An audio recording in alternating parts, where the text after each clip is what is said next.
Então a gente vai hoje falar sobre destruição como oportunidade de progresso. E a gente começa com essa imagem que mostra de um lado uma queimada e de um outro ainda uma mata verde, que nos faz pensar: que momento é esse que nós estamos vivendo?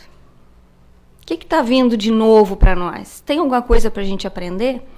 Então, como a gente está falando de destruição, e a destruição está prevista lá no Livro dos Espíritos, no capítulo 7, onde estão as leis morais, questão 728, Kardec, com as suas sempre pertinentes perguntas, ele diz: mas é lei da natureza a destruição? E os espíritos respondem: preciso é que tudo se destrua para renascer e se regenerar, porque aquilo que chamais de destruição não passa de uma transformação, que tem por fim a renovação e melhoria dos seres vivos. Então vejam só, que só de mudar de destruição para transformação, já perde aquele peso negativo. Não se vê tanto mais como uma destruição, mas a gente começa a ver as coisas como uma modificação, como uma transformação. Prova disso é que a gente tem na nossa cadeia evolutiva, na nossa cadeia alimentar, uns alimentos, né, segundo Darwin, era a lei do mais forte, ou no caso, os que melhor se adaptaram, os que melhor se adaptam, os que melhor lutam, são os que mais sobrevivem. E Deus criou essa necessidade de seres vivos se destruírem para se alimentarem uns às custas dos outros. Mas aí a gente se pergunta, como conciliar esse fato com a bondade de Deus? Aonde que está a bondade de Deus e a necessidade de uns seres servirem de alimentos para outros, se destruírem para alimentar outro, para servirem de alimento para outro? Como que pode ter a bondade de Deus nisso? E são essas perguntas que a gente se vê fazendo hoje que fazem com que a gente caminhe em direção a uma transformação, ao entendimento da doutrina, a uma aceitação dessas leis, dessas mudanças e a uma percepção melhor de como que elas funcionam. A gente vê aqui que, por exemplo, nós temos o produto, né? O consumidor primário, que é o grilo, o sapo é o secundário, um vai se alimentando do outro, a cobra é o terciário e o gavião, então, é um quaternário. Não que termine por aqui, né? Porque a gente sabe que daí vem o homem e já hoje em dia a gente vê que tem gente que come, algumas nações da Terra come o grilo, come o sapo, come a cobra. Então, quer dizer, a gente já...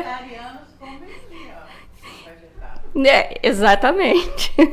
Bom, então essa cadeia alimentar, ela existe na natureza. E é para que haja um equilíbrio. Vocês conseguem imaginar se nós vivêssemos até hoje com os dinossauros? Seria possível que nós vivêssemos nesse mundo com os dinossauros? Se não houvesse extinção deles? E a gente fala dinossauro porque são alguns dos animais maiores que a gente soube que existiram na Terra. Mas tem diversos outros que se extinguiram, né? Então, quando a gente pensa na bondade de Deus, a gente pensa assim, mas como que é possível? E a gente se pergunta várias vezes. Mas é necessário entender que a espécie vai se melhorando. Nós já fomos lá no tempo dos neandertais cobertos de pelo, né? Hoje a gente ainda tem um pouquinho, ainda reclama daquele pouquinho de tempo que tem que ir lá depilar uma vez por mês, as mulheres, né? Tem que cortar o cabelo, tem que depilar. A gente ainda reclama. Mas olha o que a gente já melhorou. Olha o que o nosso corpo fisicamente se diferenciou do corpo que nós tínhamos quando a gente vê as obras de arte da Idade Média, por exemplo. A gente vê aquelas obras em que as mulheres, para ser consideradas de acordo com o padrão de beleza da época, elas eram todas mais branquinhas, não pegavam sol, eram todas mais gordinhas, os rostos eram diferentes, o corpo físico todo é diferente. E tudo isso vai modificando. É interessante que uma maneira da gente pensar também faz com que a gente modifique o nosso corpo físico. Quanto mais uma pessoa se entrega às suas dores, quanto mais uma pessoa acha que já está velha e não precisa se cuidar mais o corpo físico perece. E quando a gente se ama e a gente se cuida e a gente tem aquela constante preocupação com a nossa saúde, com a vida de uma maneira geral, a gente percebe que demora esse envelhecimento, demora. A gente vai se aceitando, mas a gente vai se cuidando também. Então essa cadeia alimentar, ela existe para manter esse equilíbrio. É preciso, faz parte da natureza, que de vez em quando algumas espécies se vão para que outras venham. Mas lá nesse mesmo capítulo, Kardec fala que existem 2 tipos de destruição. Ele fala que existe uma destruição que é necessária ou natural e existe uma destruição abusiva. Então já abriu um pouquinho mais aqui, os nossos horizontes se abriram um pouquinho mais também, para que a gente possa entender que nem todo tipo de destruição ela vem com o objetivo de nos ajudar. O que nos diz a destruição necessária? O que é a destruição necessária? São fenômenos da natureza e eles acontecem para manter o equilíbrio natural e auxiliar na evolução e progresso como um todo, tanto para a matéria quanto para o espírito. Os desastres naturais, eles apresentam o quê? Um conjunto de fenômenos que eles fazem parte da geodinâmica terrestre, eles fazem parte da natureza. Não tem a interferência do homem. É claro que a gente não pode negar o fato de que muitas das coisas que nós fazemos aqui na Terra interferem sim no meio ambiente. Podem acelerar alguns processos, podem modificar alguns processos. Mas esses processos existem desde que o mundo é mundo. Uma prova disso é que nós temos vulcões ativos até hoje. E há bilhões de anos, olhando para trás, o que existia? Existia a poluição, existia a era da industrialização, existiam essas coisas que existem hoje? Não existiam. Então isso faz parte da natureza do nosso planeta, é da geodinâmica do planeta. Portanto, a natureza do planeta, ela representa também, quando isso acontece, uma mudança de ciclo. A gente vê que quando surge por exemplo, um tsunami, como aconteceu aquele que infelizmente levou muitos dos nossos irmãos, aquilo muda, inclusive a paisagem local, que passa a não ser mais a mesma, porque vai devastando tudo que tem pela frente. Faz com que o homem repense, inclusive, a sua construção muito próxima do mar. A segurança dessa construção. Então, a gente percebe, sim, que tem ocorrido com mais frequência. Mas essa frequência também diz respeito ao fato de que hoje em dia nós temos a sensação, dizem os cientistas, que não é apenas uma sensação, que isso realmente acontece, que o dia, no relógio, ele ainda tem as 24 horas. Mas, na realidade, em relação à década de 70, mais ou menos, nós perdemos, com a mudança do eixo da Terra, cerca de 6 horas do nosso dia. Então, hoje em dia, a gente sente que o dia terminou e está faltando horas. Ninguém dá conta de fazer mais o que tinha para fazer. Então, tudo está acelerando. O processo de transformação está vindo cada vez mais rápido para nós e para o planeta. Basta olhar 10 anos, 20 anos, o que a gente cresceu e evoluiu do ponto de vista tecnológico. Então, claro que essas ocorrências da natureza, elas têm sim ocorrido com mais frequência do que antigamente. E o que é, então, a destruição abusiva? Bom, essas aqui, ela já nos diz Kardec que elas são aquelas que ultrapassam as necessidades, mostrando a predominância da bestialidade sobre a natureza espiritual, sendo o homem responsável pelos abusos que ele tenha cometido, comete ou ainda virá a cometer. Sempre a destruição abusiva é perpetrada devido à ignorância e à ganância do homem, se não for as duas juntas. Ou a ignorância, por não saber, ou a ganância. Porque muitas vezes a gente faz coisas que a gente não sabe qual vai ser o resultado delas ali na frente. E a gente vai ver mais adiante aqui com relação a algumas espécies que já não existem mais. Então, a destruição abusiva, ela não está prevista dentro da lei natural. Digamos que foi o homem que criou, porque ele, no seu afã de querer coisas novas, de querer ser o co-criador junto com Deus, ele às vezes mete o pé pela mão, porque Deus faz tudo certinho. Mas a gente não tem muito conhecimento do resultado lá na frente. Mas toma atitudes hoje que só vai colher e só vai saber o que gerou lá na frente. Então, ela não está prevista dentro da lei natural porque ela coloca em risco a vida no planeta. Toda destruição, Kardec nos diz que toda destruição antecipada, antes da hora e perpetrada abusivamente pelo homem, ela obsta ao desenvolvimento do princípio inteligente. Por isso foi que Deus fez com que cada ser experimentasse a necessidade de viver e se reproduzir.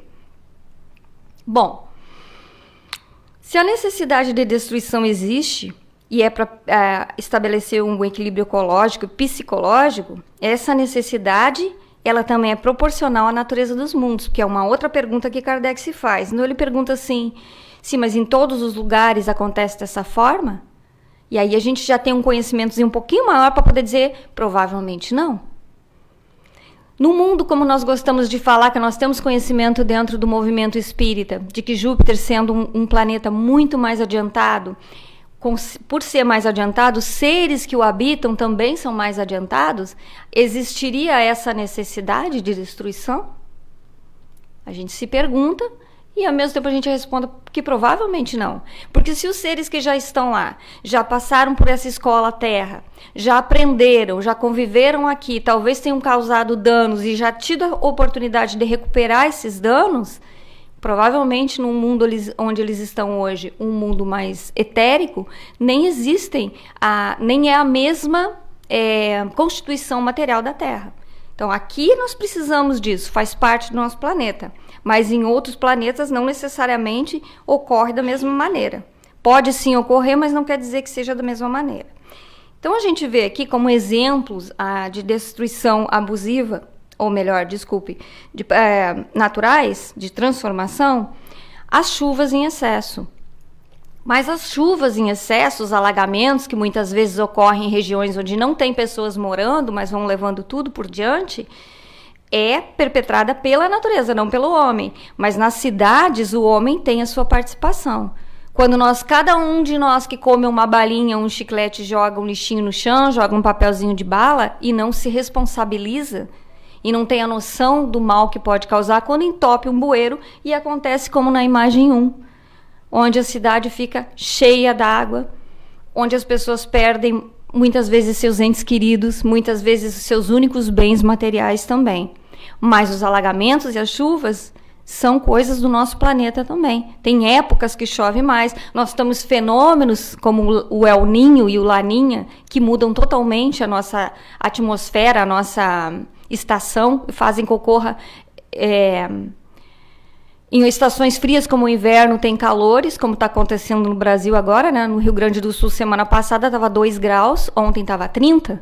Então são coisas que acontecem que não é necessariamente pela mão do homem, mas são fenômenos que devem ter um objetivo. A gente estuda e muitas vezes não consegue saber o porquê, né? Nós temos ali na imagem 2 os terremotos, que é a Terra se ajustando. A Terra é um organismo vivo, é sempre importante dizer, e o nosso planeta tem muitas placas tectônicas que se ajustam de tempos em tempos. Boa parte desses tremores não são nem sentidas pelo homem. Nós temos o furacão, né? Nós que vivemos aqui na Flórida, a gente convive muito com todos os anos nessa temporada que a gente adentrou agora, preocupados com a questão do furacão, que é um fenômeno natural também, causa muita destruição.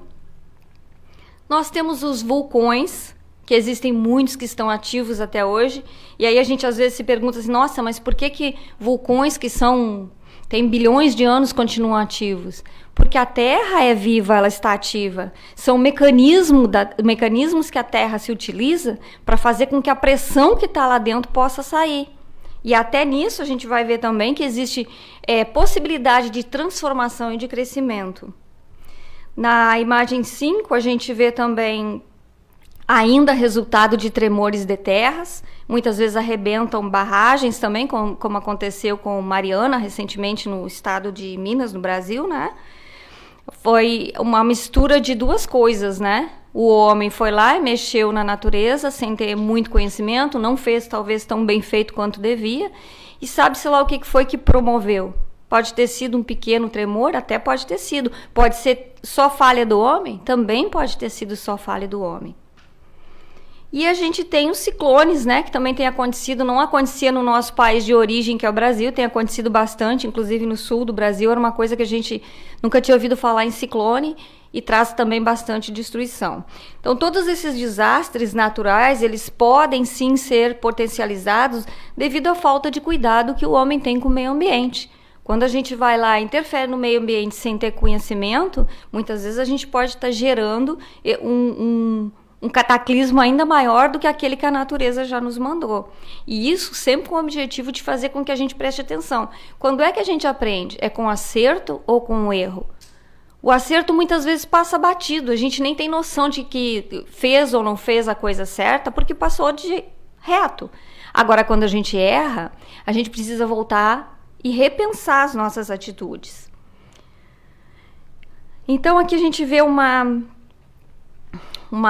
tirinha, né, do homem lá do Neandertal, sentadinho olhando para aquele planeta limpo, perfeito, com as árvores, com os peixes, as flores, e ele dizendo que ele não está feliz. Aí, milhões de anos mais tarde, a gente vê o homem vivendo com toda a tecnologia que ele criou, com tudo que ele conseguiu criar, e com boa parte dessa tecnologia, que não é possível, o homem cria tecnologia, mas muitas vezes ele não sabe dar a destinação. Então, por isso que eu falei ali no início, que às vezes a gente faz as coisas sem saber o que vai gerar lá na frente, né? Então, hoje a gente tem muito lixo eletrônico, não só eletrônico, óbvio, mas a gente tem muito lixo eletrônico de baterias, de coisas que poluem o meio ambiente, e aí a gente percebe assim, ó, continua não estando feliz. Então, não está no possuir, não está no material. Essa transformação que a tecnologia nos permite, ela não é ela que vai nos fazer felizes. A gente vê que está faltando alguma coisa ainda. Mas, enquanto nós temos a possibilidade de criar, o que a gente faz? Essa produção de bens supérfluos, o estímulo, o superestímulo ao consumo, geraram necessidades artificiais nos homens, das quais o ser humano não consegue se desvencilhar tão facilmente. Então, eliminar o consumo desvairado é um passo importante para a conservação da natureza, como também um investimento na vida espiritual. Por exemplo, em 1870, o americano John Hyatt produziu celulose a partir das plantas. O material era usado, por exemplo, para substituir o marfim na produção de bolas de bilhar. Eu nem sabia que bolas de bilhar eram feitas de marfim. Aí a gente pensa assim, no primeiro momento, uau, que bom então que ele inventou, né? A celulose, inventou o plástico, os primeiros protótipos, para que a gente não precisasse mais matar os elefantes. E parou a matança? Hoje é pior ainda, porque eles nem matam, eles arrancam o marfim dos elefantes, eles arrancam, esqueci como é que chama aquele outro do rinoceronte também, e eles deixam o bicho sangrando para viver. Anos e anos depois, nós continuamos fazendo a mesma coisa. E outra coisa... Não sobrevive. O elefante, quando é cortado, ainda pode sobreviver, mas o rinoceronte fica para morrer, né? É só cortado aquilo ali, não é para comer a carne, não é para nada. Eu não sei o que do meu ponto de vista, a gente não sabe o que é pior, se é a pessoa que mata para exibir a foto com o troféu, né? Que matou aquele animal majestoso que a natureza levou meses, com a gestação de um elefante são 2 anos. Né? Então a gente vê a pessoa tirando a foto e achando bonito. Ou se é aquele que vai lá, que é os poachers, né, que vão lá e cortam, porque muitas vezes sobrevivem disso. Então, em tudo existe um aprendizado. Assim como foi possível algumas empresas se tornarem sustentáveis, e um exemplo disso é a Natura do Brasil, poderia acontecer de as pessoas entenderem que não é possível sair matando os animais e largando na natureza, porque eles precisam viver daquilo. Mas por que eles precisam viver daquilo? Porque tem gente que compra. É que nem o uso da droga. Não existiria droga se não existisse quem comprasse, não existisse usuários, né? Então é preciso que seja criada políticas nesse sentido, instrução, porque as pessoas da Natura, eu estudando a história deles, eles entraram na comunidade, eles ensinaram como pegar as coisas da natureza sem que tu termine com elas, que ela se torne, que ela seja autossustentável. Se você está colhendo aqui já tem que estar plantado, né? Então é uma discussão bastante longa, mas é interessante que pesquisando para esse tipo de trabalho, a gente descobri isso, que as bolas de bilhar eram feitas do marfim do elefante. Mas aí a gente pensa assim, mas que bom então que ele descobriu o plástico, né? Então, em 1907, o químico belga que se naturalizou americano, Leo Baekeland, ele criou o primeiro plástico totalmente sintético e comercialmente viável, que se chamava baquelite, em português, né?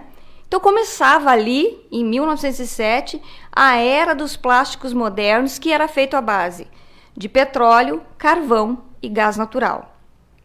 Então a chave desse processo, para a gente criar o que nós temos, os nossos tupperwares hoje, para guardar as coisas na geladeira, né? A chave desse processo foi a polimerização, que consiste em juntar diversas partes grandes em reações químicas, né, de moléculas, tornando uma reação química, para que ela torne um plástico que não se quebra facilmente e possa dar um material maior durabilidade. Aí depois disso veio o quê? Poliéster em 1932, o PVC, os canos, em 1933, o nylon em 38, utilizado nas roupas e outros objetos, o poliuretano em 39 e o silicone em 41. Que quando existiu pela primeira vez, quando foi inventado, não era seu objetivo também ser implantado no corpo humano. Mas até isso a gente conseguiu fazer, né? Até aí tudo bem, nós deixamos de matar o elefante então para fazer as bolas de bilhar. Mas vocês sabem, acredito eu que sabem, que o plástico leva 400 anos para se degradar. Se o plástico que nós conhecemos hoje data de aproximadamente 1900, isso significa que todo o plástico produzido no mundo até hoje continua aí. Em algum oceano, em algum rio, enterrado na terra, nos lixões. Ou seja, nós criamos uma coisa que foi super bacana, porque veio com um objetivo bom, mas a gente não sabe o que fazer com ele hoje. Porque a durabilidade dele é tão grande que a gente está até hoje sem saber o que fazer com ele. Então a gente vê assim, ó, toda ação, ela gera uma reação. Nós temos responsabilidade com aquilo que nós criamos. Então, agora que já existe todo esse plástico e que ele ainda não se degradou, ainda vai levar muitos anos, talvez a gente vá e volte mais 2, 3 vezes para ver os primeiros se degradarem, a gente também vê novas alternativas, que antes tarde do que nunca. Mas as alternativas em produzir com material biodegradável, elas demoraram um pouco para chegar. Quando é que o homem se dá conta? Quando é que ele começa a pensar que ele precisa fazer alguma coisa? Quando ele percebe que já está saturando.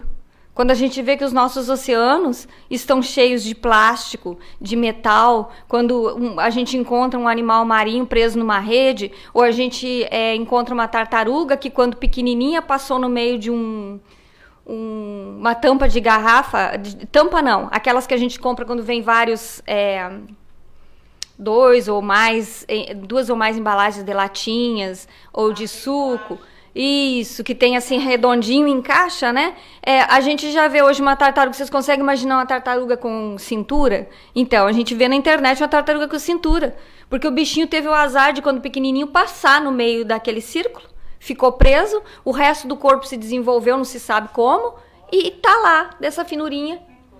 Então, são coisas assim que a gente... Quando começaram a acontecer essas coisas, foi que o homem começou a abrir o seu olho e pensar que realmente está saturando, nós precisamos fazer alguma coisa.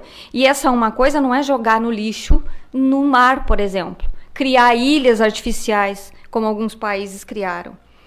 Então, só para a gente ter uma ideia, esse aqui é o peixe espátula chinês, que era conhecido no rio Yangtze, creio que seja assim que a gente fala, né?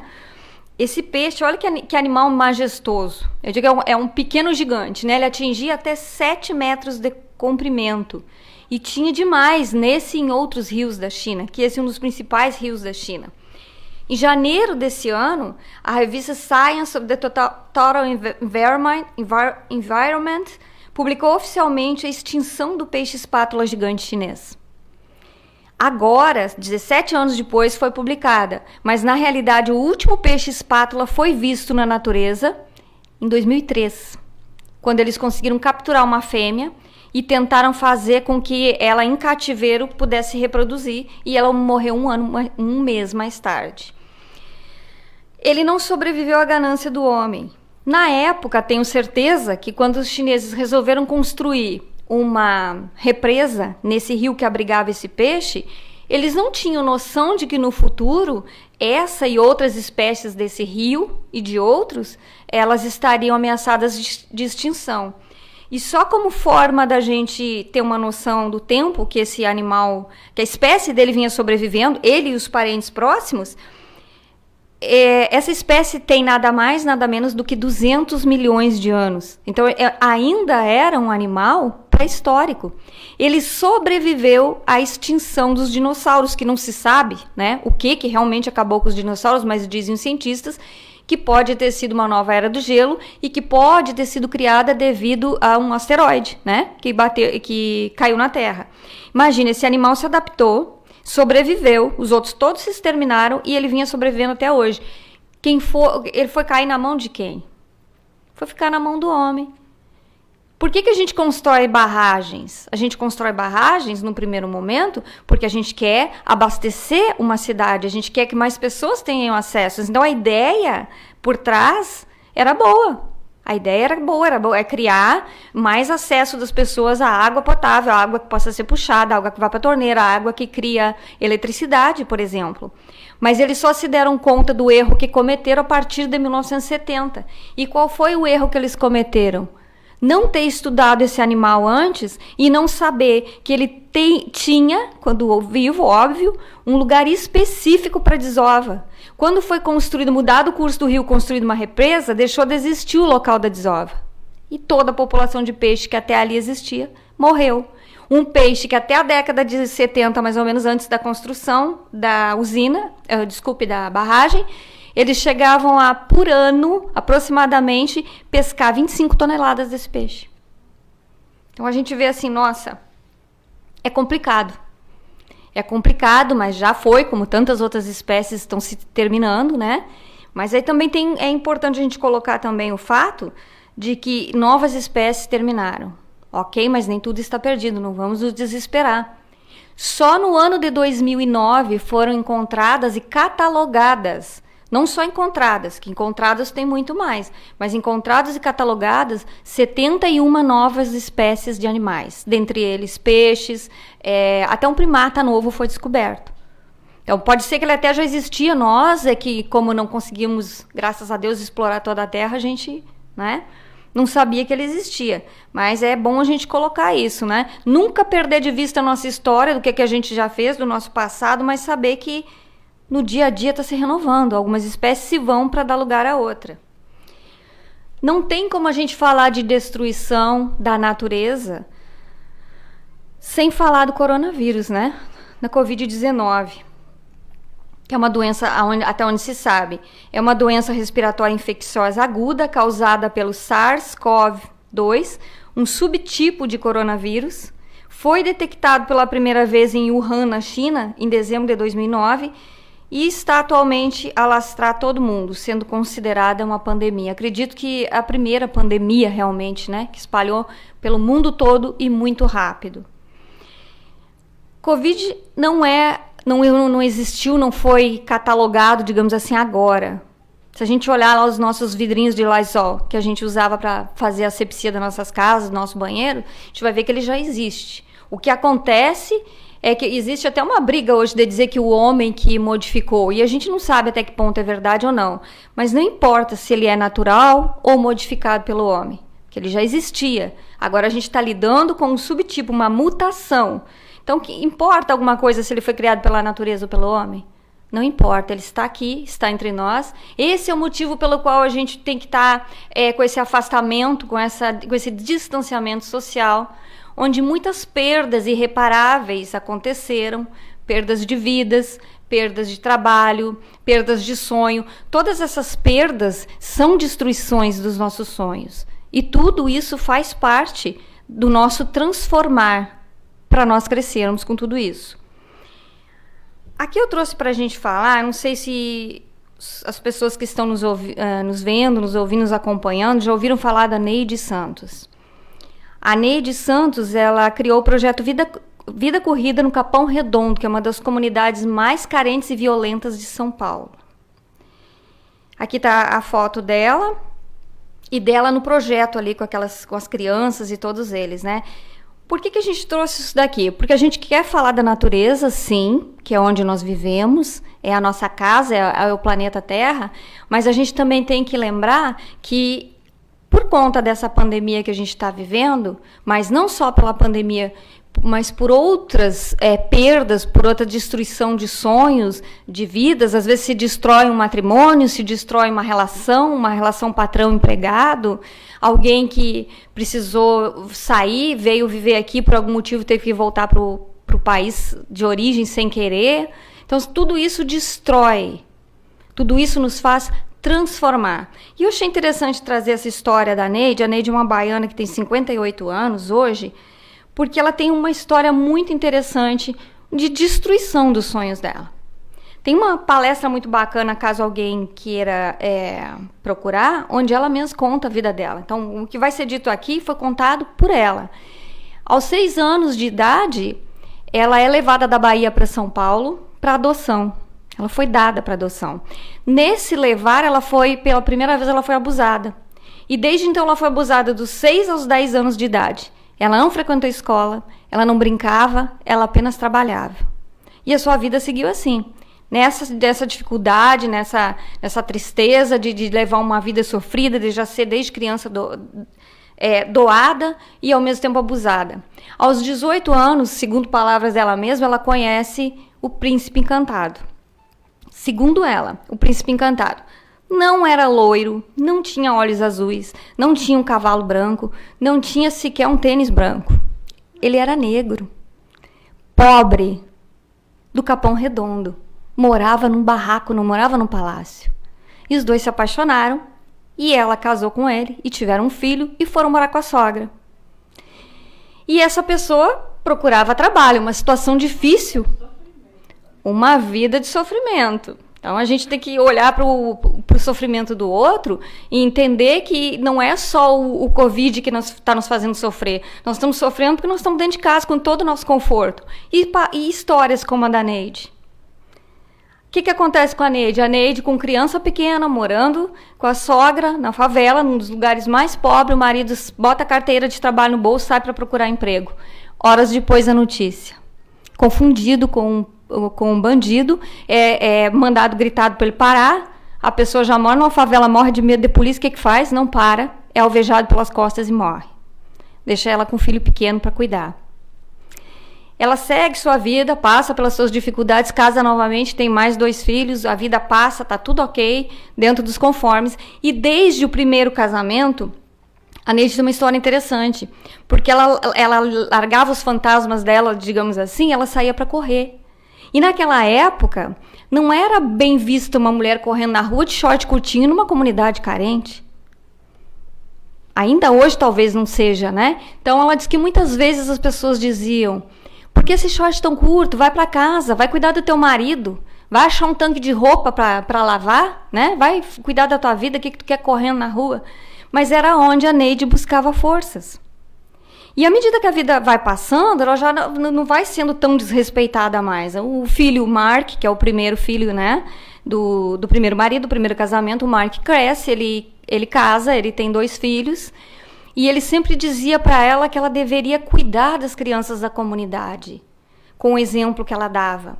Que ela devia dar seguimento, que quando alguém não cuida, vem alguém de fora e cuida. O que ele queria dizer? Se você não der atenção para eles, alguém de fora vai chegar e vai dar. Ele queria dizer em relação à droga, né? Porque começava devagarinho, dava uns troquinhos para uma criança para ela entregar uma droga ali na esquina e tal. E ele vivia dizendo, e ela não tinha se dedicado ainda a isso. Ela se dedicava ao dela, às vezes ela ajudava algumas mulheres da comunidade que pediam informações, e ela não tinha essa formação toda. Então o tempo foi passando até que um dia ela sai de manhã, faz a sua corrida de vários quilômetros, volta para casa, toma seu banho, faz as suas coisas, se prepara para fazer almoço porque o filho está chegando para almoçar. Em vez do filho, chega o sobrinho, né? E olha para ela na porta. Ela só pergunta: aconteceu alguma coisa? E ele responde: sim.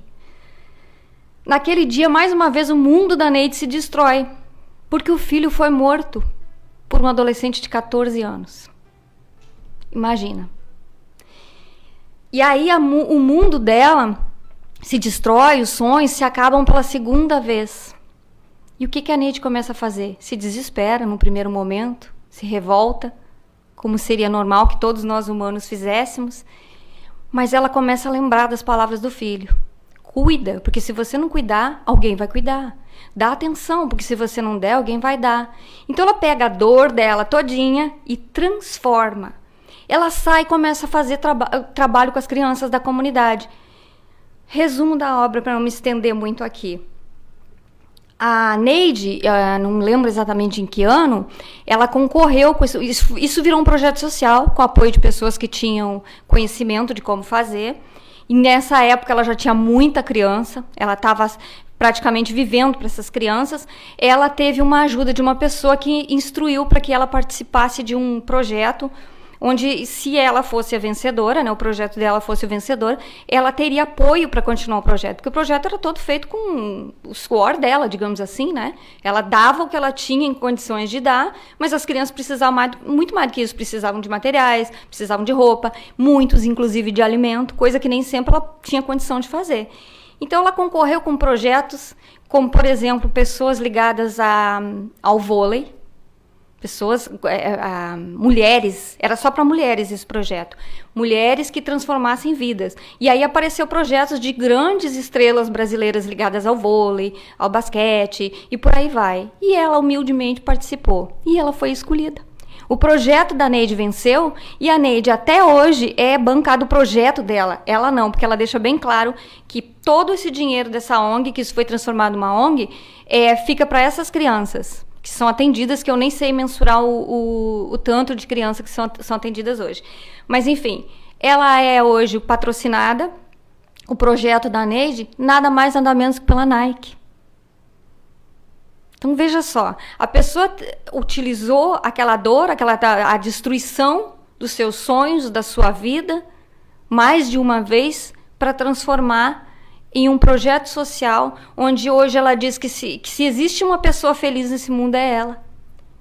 Porque ela lembra do filho com carinho, ela ama o filho, ela sente a presença do filho e ela sente que era aquilo que ela tinha que fazer por intuição, que ele mandava desde antes de encarnado, ele dizia para ela que ela cuidasse daquelas crianças. Então ela provavelmente já veio com essa missão para desenvolver, né? E ela diz hoje assim, ó, vocês podem perguntar para qualquer pessoa, eu sou a pessoa mais feliz do mundo. Porque esse projeto me fez realizar a minha vontade junto, alinhar a minha vontade com a vontade do meu filho. Eu conheço quase todo mundo dando palestras. Eu tive a oportunidade de ajudar várias pessoas. E ainda hoje eu me realizo fazendo isso. Então a gente traz essas ideias, porque ela é uma ilustre desconhecida, digamos assim. Poucas pessoas sabem da existência do projeto, da existência da Neide, a não ser, às vezes, pessoas mais locais da comunidade dela. Por que ela? Porque ela foi um exemplo de superação, né? De transformar a destruição que ocorreu na sua vida em transformação. Em virar uma outra pessoa. Ela realmente pode dizer que ela se transformou. Enfim, lá no Livro dos Espíritos, na questão 729, Kardec diz assim, ó, se a regeneração dos seres se faz necessária a destruição, por que é então que o cerca a natureza de meios de preservação e conservação? Se está previsto, então por que a gente tem que cuidar? Qual o sentido, né?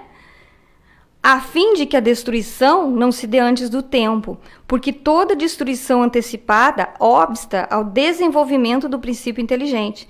Por isso foi que Deus fez que cada ser experimentasse a necessidade de viver e reproduzir. Então a gente sabe que existe, é mais ou menos como aquela história, né? O escândalo existe, né? Mas ai daquele, né, que o provocou. Então tá ali. Quem precisar aprender alguma coisa ali, vai lá e vai ter a sua lição, né? Então Lavoisier já dizia que na natureza nada se cria, nada se perde, tudo se transforma. E aí só veio o Espiritismo anos depois, né, para confirmar, para dizer assim, ó, a lei de destruição é, por assim dizer, o complemento desse processo evolutivo. Jung costumava dizer, né, que ele compreendeu a alquimia que existia entre os seres como sendo um processo de individuação. Ou melhor, um processo de autoconhecimento e metamorfose a partir de uma nova percepção do mundo e de si mesmo. Essas coisas todas parece que vêm e junta com aquilo que o Espiritismo nos trouxe de ensinamento. Que é isso que o autoconhecimento faz conosco, né? O sofrimento, ele veio. Agora, o que eu vou fazer com ele é a partir de uma nova percepção que eu vou ter do mundo e de mim mesmo. Então é preciso que a gente entenda que a vitalidade do novo, ela é sim fundamental para a conservação e transformação do antigo. É preciso que velhas estruturas devem dar lugar a novas para melhor atender às necessidades humanas. Nós devemos sim preservar nossa história, mas ao mesmo tempo nós cedemos lugar ao progresso, porque o progresso não pode ser parado. Ao mesmo tempo que o homem é o predador, ele é também o único capaz de se salvar. Nós somos as duas coisas ao mesmo tempo. Bia trouxe aqui uma imagem para dar uma noção mais exata do nosso planetinha, né?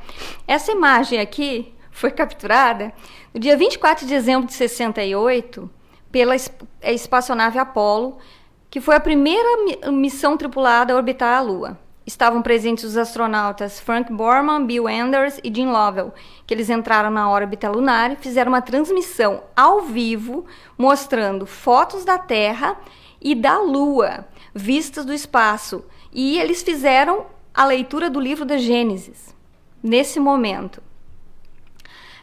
A missão tornou-se famosa, né, por capturar essa foto icônica chamada Earthrise, fotografada por Anders quando a espaçonave estava em processo de rotação. O que essa foto nos mostra? A Terra subindo no horizonte da Lua. Nos dá uma ideia da nossa pequenez diante do espaço. E aí a gente olha de lá e vê assim, é grande, mas não é tão grande, olha o tanto de espaço que tem. E se a gente não cuidar? E se a gente não fizer o que tem que ser feito, o que vai ser feito daquele planeta? Ele é limitado. Ele é a nossa casa que nos foi dada de presente. E eu acho que deve ser uma emoção maravilhosa para a pessoa estar lá em cima e olhar uma foto como essa. Olhar ao vivo, né? Nós estamos olhando a foto. E a gente olhando a foto, a gente pensa, olha o tamanho do nosso planeta. Um planeta maravilhoso, que nos foi dado como casa para a gente morar. Então a gente tem que olhar para isso daqui e agradecer a Deus e pensar que nós temos que fazer o nosso melhor a cada dia. Porque por menos que a gente faça, o pouco de cada um vai se somar. E a gente vai encontrar soluções, como eu estava falando ali adiante, a gente já não está encontrando soluções biodegradáveis para o plástico. Então, quanto mais a gente procurar, mais a gente vai achar soluções. Então, Deus nos deu a natureza como um ambiente no qual o espírito exerce o aprendizado necessário à sua evolução. Preservar esse ambiente, então, é fundamental ao progresso e à continuidade das gerações futuras. Se cada um aprender a ocupar o seu lugar, não invadindo o espaço do seu semelhante, a sociedade se equilibrará. Nós, como reencarnacionistas que somos, sabemos que a terra que nós deixarmos hoje é a mesma que nós vamos herdar ali na frente, né? Então, o que a gente planta hoje, colhe amanhã. O que a gente está vivendo hoje, se nós estamos em paz hoje, mesmo vivendo essa dificuldade que está sendo, a ansiedade que o Covid está criando em muitos de nós, da gente não olhar para frente e não enxergar o final de tudo isso, a gente sabe que tem alguns de nós que estão tranquilos e a gente sabe que tem outros que estão morrendo de ansiedade. Esse é o momento da gente parar para pensar. Aqueles que vivem em conjunto vão ter que se entender, e quem vive sozinho, mas não sabe conviver com si mesmo, também vai ter que se aceitar, vai ter que se autoconhecer e vai ter que aprender a conviver consigo mesmo. A gente vai colocar aqui, para encerrar o nosso trabalhinho de hoje, uma mensagem muito bonita que tem a ver com transformação, que foi retirada do Momento Espírita. Vamos ver se ela funciona aqui.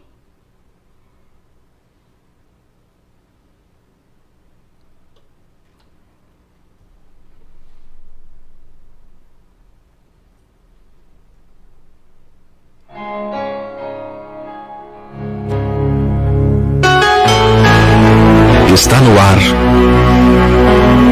Momento Espírita, o programa que traz o espiritismo para bem perto de você.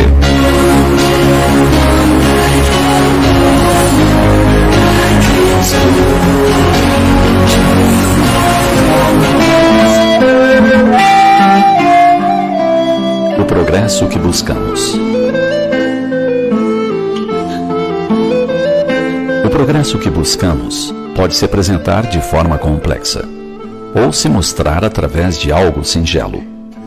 porém nem sempre percebemos ou lhe damos a devida importância. O pranto da dor se torna progresso quando aprendemos a sorrir alegremente após passar pelos sofrimentos educativos. A decepção inesperada que nos maltrata se transforma em progresso na medida em que nos aconselhamos com a cautela, transformando-nos num indivíduo verdadeiramente amadurecido para a vida. As dificuldades de qualquer ordem que nos atrapalham hoje serão elementos de progresso se aprendermos as lições da educação dos hábitos, como a abençoada vitória sobre o próprio desequilíbrio. A doença que nos traz tantos dissabores atualmente irá se converter em nosso progresso quando proporcionar em nosso íntimo o respeito à saúde numa vida salutar continuada. A solidão com a qual custamos a nos habituar nos dias atuais, se bem compreendida, constituirá um imenso progresso, ensinando-nos a cultivar amores verdadeiros no futuro. A morte do corpo, que altera disposições e sonhos, deixando um vazio e friagem na alma dos que ficam no mundo das formas, nos será oportunidade de progresso, se conseguirmos fazer dela a mensageira da renovação e do trabalho. Se preenchermos o vazio com a dedicação ao semelhante, se aquecermos a frialdade com a chama do amor, dedicando-nos às atividades humanas enobrecedoras, desligando-nos do egoísmo prejudicial.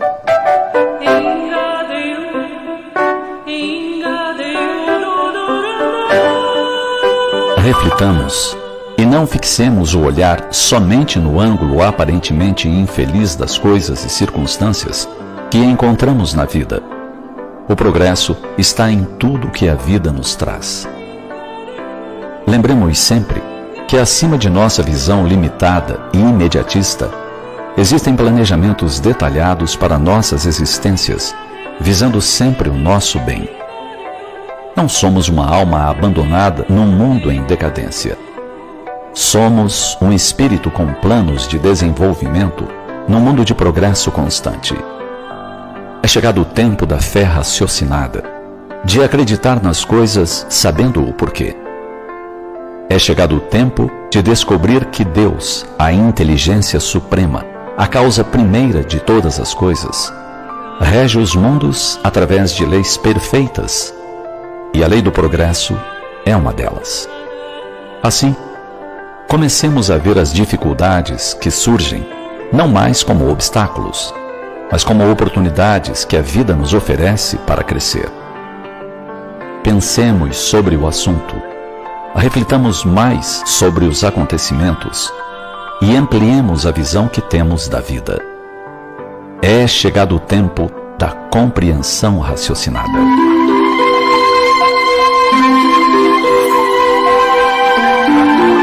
Cada novo amanhecer representa presente divino que não podemos nem devemos desconsiderar. É um convite sereno à conquista de valores que parecem fora do nosso alcance. Cada novo amanhecer é a chance de assentar mais um tijolo na edificação da nossa felicidade. Cada novo amanhecer é prova da constância divina, é prova do seu amor pelo Espírito que somos, concedendo-nos sempre novas oportunidades. Então, à medida que o dia avança, aproveitemos os minutos sem pressa nem adiamento dos próprios deveres.